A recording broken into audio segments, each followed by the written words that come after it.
Rabbi shrah li sadri wa yassir li amri wahlul 'uqdatam min lisani yafqahu qawli. Yang pertama-tama pada kita panjatkan puja dan puji syukur kepada Allah Subhanahu wa taala yang mana alhamdulillah kita masih diberikan karunia nikmat panjang umur, nikmat Islam, nikmat iman dan juga nikmat afiat. Sehingga alhamdulillah pada malam hari ini, yaitu malam kedua harinya, kita masih dapat berkumpul tempat ini, yang mana pada malam hari ini kita di malam tujuh harinya kita akan mengadakan acara fidyah, yaitu untuk almarhumah Nimah binti Bismillahirrahmanirrahim. Wassalatu wassalamu ala Rasulillah Sayyidina Muhammad ibn Abdillah wa ala alihi wa sahbihi wa sallam. La hawla wa la quwwata illa billah. Allahumma shalli wa sallim ala sayyidina Muhammadin wa ala alihi wa sahbihi wa sallam.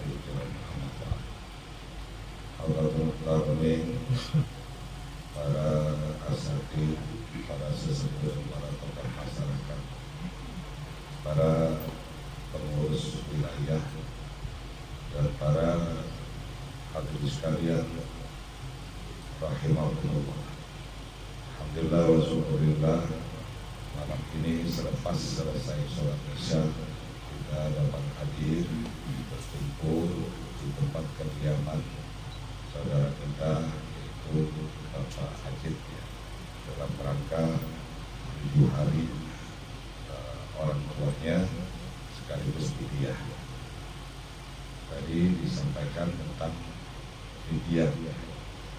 Apa sih hukumnya fidyah? Apakah fidyah ini semata-mata tradisi atau memang syariat? Para hadirin sekalian, kita sama-sama paham bahwa di dalam hadis disebutkan Islam itu dibangun di atas 5 pondasi. Bunyal Islam ala khamsin. Islam dibangun atas 5 perkara. Yang pertama, syahadatu alla ilaha illallah, mengucap 2 kalimat syahadat. Yang kedua, iqamus shalah, mendirikan sholat. Ketiga, itamuz zakat, menunaikan zakat. Yang keempat, shaumur Ramadan, berpuasa di bulan suci Ramadan. Yang kelima, hajjul bait man istata'a ilaihi sabila, yaitu pergi ke tanah suci bagi orang-orang yang mampu melaksanakannya. Nah, ini fondasinya Islam, 5 perkara. Nah, kita lihat dari urutan fondasi ini, syahadat itu pertama. Kenapa? Karena kalau orang sholat dia nggak syahadat, dalam arti dia bukan muslim, nggak sah sholatnya. Jadi syahadat itu syarat. Nah, artinya sholat ini dia di urutan kedua, tapi ini merupakan ibadah badan yang paling utama, ibadah badan yang paling afdol. Ibadah badan yang paling utama adalah sholat 5 waktu. Kenapa? Karena sholat ini Rasulullah SAW menerima perintah langsung dari Allah Subhanahu wa taala tanpa perantara malaikat. Nabi dipanggil pada peristiwa Mi'raj, ya mungkin sudah pada paham. Awalnya Rasul mendapat perintah sholat 50 waktu. Nabi main terima aja 50 waktu. Begitu turun dari Sidratul Muntaha, turun ke langit, ke bawah ketemu dengan Nabi Musa alaihissalam. Tanya sama Nabi Musa, habis dapat apa dari Allah? Nabi bilang dapat perintah melaksanakan sholat 50 waktu. Waduh, berat, kata Nabi Musa. Ente mungkin sanggup, tapi umat ente kalau bisa sih minta kurangin sama Allah. Udah, aku ngambek balik lagi. Allah kurangin coba 5, jadi 45, masih berat kata Nabi Musa. Ya. Sampai Nabi Muhammad bolak balik, aduh malu saya sama Allah. Bolak balik minta diskon, minta dikurangi. Sampai akhirnya ringkasnya menjadi 5 waktu masih berat. Hebat kalau orang bilang sholat itu gampang, sholat itu mudah, itu orang hebat. Karena statement Quran sendiri menyatakan inna sholata lakabiratun illa alal khashi'in. Sesungguhnya sholat itu berat kecuali atas orang-orang yang ikhlas melaksanakannya. Jadi kuncinya pengen istiqomah sholat ikhlas. Kalau nggak ikhlas berat. Kita enak-enak tidur subuh, aduh mana hawanya enak, kipas sekali lagi pakai AC ya, dengar azan subuh, Allahu Akbar, Allahu Akbar, as-salatu khairum minan naum, kaki digeser, kakinya geser, salatu khairum minan naum, geser lagi, Allahu Akbar, Allahu Akbar, bangun kamar mandi, pipis, balik lagi tidur lagi. Waduh berat ngantuk. Tapi kalau orang ikhlas, seberat apapun dia itu matanya buat melek, karena ikhlas ringan. Orang ikhlas nggak ada yang berat, berikan sesuatu yang besar itu kecil. Tapi kalau orang bakhil memberikan sesuatu yang kecil kelihatan gede. Orang ikhlas ini satu-satunya hamba Allah yang dinyatakan oleh iblis tidak bisa digoda. Kecuali satu hambamu ya Allah yang tidak bisa aku goda, yaitu hamba yang ikhlas. Dan ikhlas nggak gampang. Sampai ulama mendefinisikan apa sih artinya ikhlas. Para cendekia, intelektual muslim, ulama pada akhirnya mentok mengartikan ikhlas itu ialah melakukan sesuatu perbuatan karena Allah, tidak mengharap pujian orang, tidak mengharap celaan orang. Kita berbuat sesuatu, ada orang nyela, orang aja, dia nggak tahu siapa yang buat, itu belum ikhlas. Orang ikhlas nggak peduli bahwa ada yang nyela pasti bodoh. Urusannya bukan sama manusia, ikhlas sama Allah. Oh, ada yang nyanjung, ada yang muji-muji, itu orang baik sedekahnya, oh iya, gue nggak ikhlas. Nah ini sifat tidak ikhlas ini bisa merusak ibadah kita. Kenapa? Karena sifatnya korup, riya sifatnya korup. Ada 3 manusia yang Allah abadikan kisahnya di dalam Al-Quran yang tidak boleh ada sifatnya di dalam hati kita. Yang pertama Fir'aun. Fir'aun dia punya sifat yang sombong. Ana rabbukumul a'la, bahkan mengaku Tuhan. Yang kedua Abu Jahal. Apa Abu Jahal? Abul Fitan. Abu Jahal itu tukang gosok orang, tukang ngadu domba orang, tukang hasut sana sini, biangnya fitnah. Kemudian yang ketiga korup. Ini 3 sifat manusia: sombong, hasut, ujub, merasa lebih baik dari orang lain, dan riya adalah diamnya penyakit hati. Maka kata Imam Ghazali, kalau ketiga sifat ini nggak bisa kita bersihin dari hati kita, maka hati kita nggak bakal bisa ngebersihin dari sifat-sifat yang lain. Sifat dendam, sifat nggak bakal bisa bersih. Ini dulu biangnya kita bersihin. Nah, jadi sholat ibadah badan yang paling utama dan dikerjakan dengan hati yang bersih. Nah, kemudian zakat. Zakat ini wajib. Kan ibadah ada sholat sunnah, ada sholat wajib. Zakat sholat wajib. Ya, dengan rinciannya yang panjang. Karena zakat kan ada zakat menyimpan uang, ada zakat menyimpan emas, ada zakat tanaman. Ya, jangan nyari yang gampang aja. Usahanya besar, usahanya lancar, usahanya maju, hartanya banyak, kita keluarin zakat mal. Cuma zakat fitrah doang yang dia keluarin. maka pasal yasilul usul. Kata Al-Quran, siapa orang yang dia memudahkan sesuatu dan dia membenarkan tentang ajaran sedekah yang digambar diberitakan di dalam Al-Quran, maka orang ini akan Allah buka jalan hidupnya dari kesulitan-kesulitan dan apa yang Allah luaskan. Sebaliknya, orang yang punya harta tapi kagak mau zakat, itu tiap subuh malaikat turun, 2 malaikat turun. Apa kata malaikat? Masing-masing malaikat ngedoain, Allahumma a'ti mumtiqo dan seterusnya.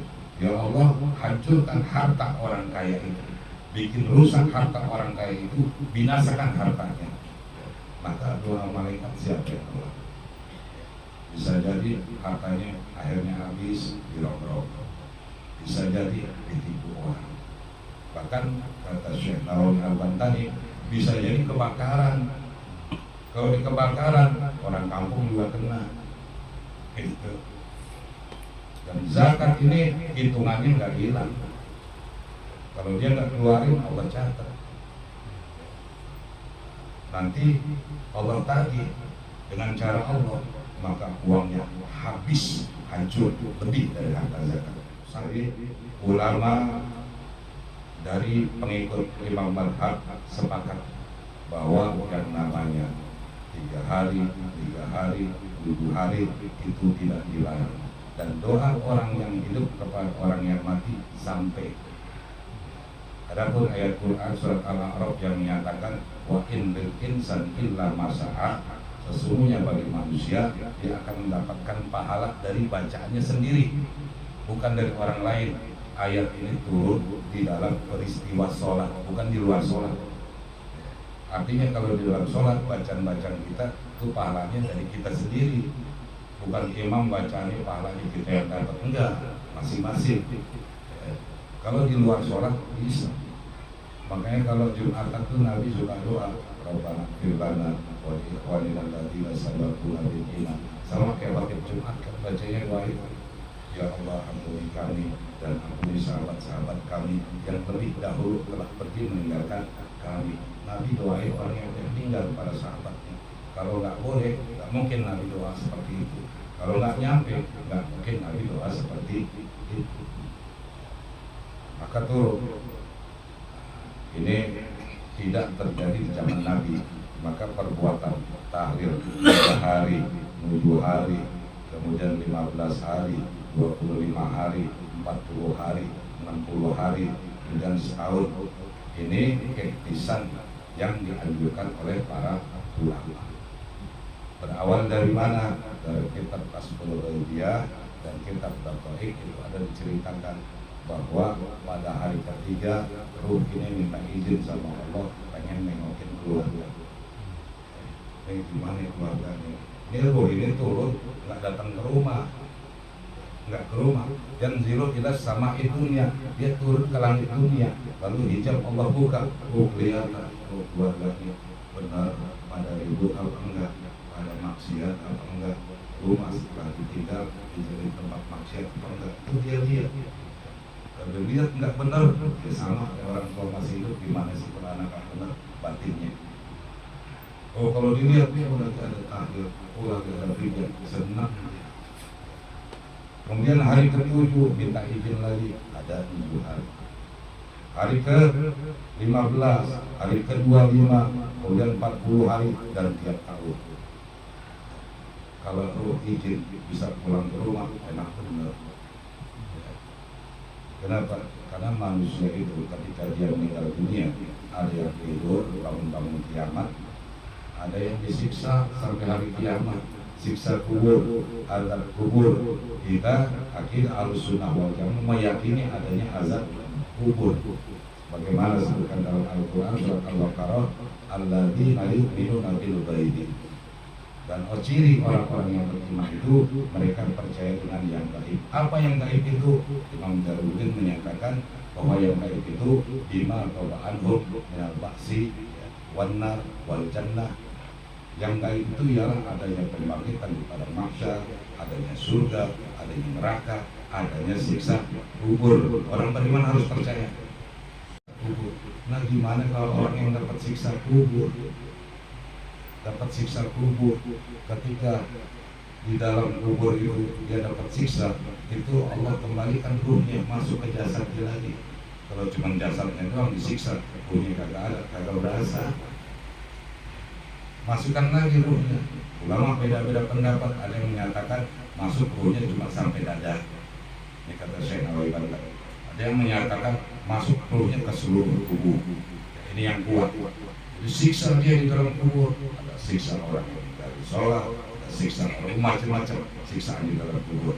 Kalau ruh ini bisa keluar dari kubur, datang ke rumah kita atau nyuruh ke seseorang, dia kagak bakal mau balik lagi ke kubur. Orang disiksa. Aina aku kata ulama, di mana akalmu? Jadi siapa yang nyuruh? Setan. Setan nyuruh masuk ke badan orang, aku ngaku-ngaku itu, tapi benar ya, setan kan tahu. Setan tahu segala penyakit, setan tahu obatnya segala penyakit, setan tahu. Ketika Allah turunkan penyakit, Allah undang malaikat kumpul di langit semua. Ayo kumpul, ini nanti ada penyakit ini obatnya, ini penyakit ini obatnya. Setan nguping, dengerin, malaikat lihat, ada iblis nguping. Lalu malaikat ambil bintang, iblis ditimpuk dari bintang. Itu asal mulanya ada benda dari langit jatuh. Kabur setan, cuma terlanjur tahu penyakit ini obatnya ini, penyakit itu obatnya itu, tambah-tambahin sama dia. Pakai telur, dibisikin ke cukur. Nanti di telur aja, telurnya taruh di gelasnya isiin cuka. Nanti tuh telur jadi lembek kayak agar, masukin paku jarum, udah masuk paku jarum, taruh lagi telur pindahin ke air putih biasa, nanti keras lagi, nggak ada bekas, nggak ada lubang, bawa pakai buat ngobatin orang, nanti buka, kena telur ada jarum, bikinan dia. Oh, orang pintar tuh, kalau mau masak minta nomor ke situ, nomor, padahal kita diakali. Itu orang pakai bawang putih besar kan dia bergetar, ditulis di tangan 1, 2 atau angka berapa. Ya, ada orang datang minta nomor, cari pasir, cari abu ke tangannya, dia bentuk dia buruk, pada dibodohin, berobat bayar juta-jutaan. Malaikat aja mau bantu Nabi cuma air putih doang, nggak ada macam-macam. Nah, jadi para sekalian, bicara tentang fidyah, salah satu murid daripada Imam Syafi'i namanya Imam Tajuddin As-Subki. Ini juru tulisnya Imam Syafi'i. Dia mengatakan bahwa fidyah sholat itu ada, fidyah sholat itu diadakan. Karena para ulama itu berpendapat hanya fidyah puasa. Kan ayatnya Qurannya begitu. Wa 'alal ladzina yutiqunahu fidyatun ta'amu miskin. Dan bagi orang yang tidak mampu berpuasa karena udzur atau sakit, maka dia harus memberikan fidyah, mengeluarkan fidyah. Enggak ada ayat Quran yang menerangkan atas orang yang sholat mengeluarkan fidyah, enggak ada.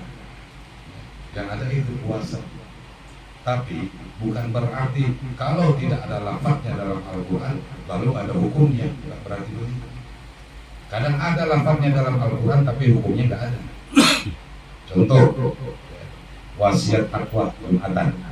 Kita di Marta Otib, saya berwasiat, mari kita bertakwa kepada Allah dengan sebenar-benarnya takwa, dengan sejati-jatinya takwa. Emang dia bisa? Emang dia bisa? Takwa yang sebenar-benarnya. Malaikat aja nggak sanggup, Nabi aja ngaku, ya Allah ampuni aku, karena aku tidak bisa beribadah dengan yang sebaik-baiknya. Khotib bisa. Berarti dia nggak paham ayat itu. Kalau kitab Nasoib yang itu disebutkan, yang namanya ayat Quran itu ada nasih, ada mansukh. Ada yang ayatnya ada, tapi hukumnya dihapus, diganti dengan ayat yang lain. Ayatnya, ya ayyuhalladzina amanu haqqa tuqatih wa la tamutunna illa wa antum muslimun. Hai orang yang beriman, bertakwalah kepada Allah dengan sebenar-benarnya takwa dan jangan kamu mati dalam keadaan beriman. ayat ini dihapus hukumnya, bukan lafadznya, diganti dengan ayat ittaqullah mastata'tum, bertakwalah sesuai kemampuanmu. Itu. Jadi wasiatnya seperti itu, bertakwa sesuai kemampuan, bukan dengan sebenar-benarnya takwa. Memang dia bisa. Karena Umar aja gotek nggak sanggup, apalagi kita. Ini namanya nasib mansub. Ayatnya hak kotokotik dimansub, dihapus hukumnya, diganti dengan ayat mastata'tum. Kita belajar ilmu tafsir usul fikih itu ada ayat nasib mansub, ada ayat yang umum, ada ayat yang khusus bisa jadi umum dulu dan seterusnya. Nah ini tentang ayat fidyah, tidak ada yang terang-terangan ayat menyatakan dan bagi orang yang tidak sholat karena uzur bayar fidyah, tidak ada. Yang ada puasa. Cuma ada mafhum pada ayat ini, ada mafhum pemahaman yang tersimpan. Ini yang dipahami oleh Imam Tajuddin As-Suyuti. Niscaya mereka menyetujui adanya fidyah sholat. Puasa urutan keberapa? Dari rukun Islam urutan ke-4. Sholat urutan keberapa? Sholat ibadah urutan pertama. Kalau puasa saja urutan ke-4 ada fidyah, apalagi sholat. Itu mafhumnya, apalagi sholat. Jadi mafhum daripada ayat ini diambil oleh Imam Tajuddin As-Suyuti, ada fidyah sholat. Ini jadi pegangan kita, ulama murid daripada Imam Syafi'i rahimahullah. Malam ini kita baca fidyah untuk al-mahrumah dengan ijab qabul. Karena ibadah ada dua, ada ibadah yang pakai niat, ada yang pakai ijab qabul. Yang pakai niat sholat, yang pakai niat puasa, yang pakai ijab qabul kawin, nikah, zakat, yang pakai ijab qabul. Masa nikah pakai niat, saya niat nikah fardu karena Allah Ta'ala, tidak ada. Ijab qabul serah terima, zakat pun begitu. Maka kalau kita ngeluarin zakat atau fidyah, kayak kita mau ngasih zakat ke orang diucap, terima di zakat saya, jangan kasih begitu aja, harus ada akad ijab qabul, karena nanti jadi sedekah sunnah. Baik, jadi fidyah ini kita pakai tata cara yang sudah dijalankan oleh orang-orang tua kita. Jawabnya masih ingat ya? Apa jawabnya? Oh itu ada mal, marah duka, ada mal, ini jawabnya. Jadi setelah fidyah ini dibacakan, dia jawab, qabiltu hadzal mal, saya terima fidyah ini. Qabiltu hadzal mal, malaktu hadzal mal, saya terima fidyah ini, tapi saya serahin lagi buat situ, jadi punya saya lagi. Artinya setelah selesai ijab qabul fidyah ini diberikan, maka mayit dapat 2 pahala, pahala fidyah dan pahala sedekah. Insyaallah, Allahumma diampuni dosa-dosanya oleh Allah, didapatkan doa dan menjadi jannah, dan Allah yang meninggalkan insyaallah baik-baik, dan insyaallah Allah kuasa dirinya. Al-Fatihah.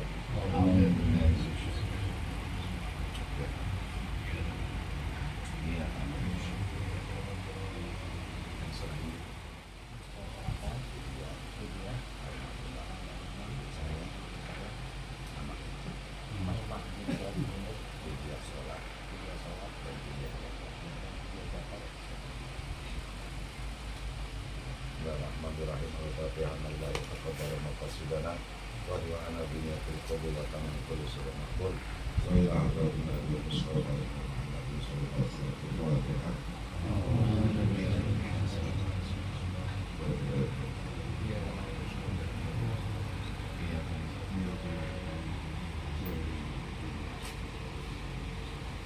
Malakul hadar mali fijati ma tuli mali al-marhumah nimah binti Haidar dengan sholat. Malakul hadar mali fijati ma tuli mali al-marhumah nimah binti Haidar dengan sholat. Dengan sholat.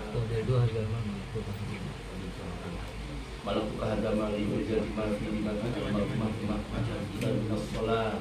Mobil itu asal mobil itu ajalman malatuka ajalman. Mobil itu adalah Mobil itu ajalman malatuka ajalman. mobil itu adalah dan minas sholat. Ayo terus ya. Jadi mati di mati almarhumah di mati dan minas sholat.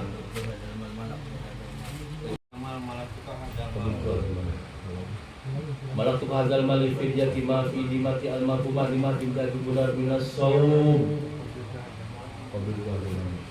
Almarhumah di mati dan benar minas sholat. Malatuka hadal mali fil yatima fi dimati almarhumah di mati dan benar minas sholat. Malatuka hadal mali fil yatima fi dimati almarhumah di mati dan benar minas sholat. Hadal mal malatuka hadal mal malatuka hadal mal fidyati mati dimati almarhumah dimati jihad minas sholat. Malatuka hadal mal fidyati mati dimati almarhumah dimati jihad minas sholat. Malatuka hadal mal fidyati mati dimati almarhumah dimati jihad minas sholat. Mobil itu hajar mal malakuka hajar mal mobil itu hajar malakuka hajar mal fidyati mati dimati almarhumah dimati jihad minas sholat. Mobil itu hajar mal malakuka hajar mal mobil itu hajar malakuka hajar mal fidyati mati dimati almarhumah dimati jihad minas sholat. Mobil itu hajar mal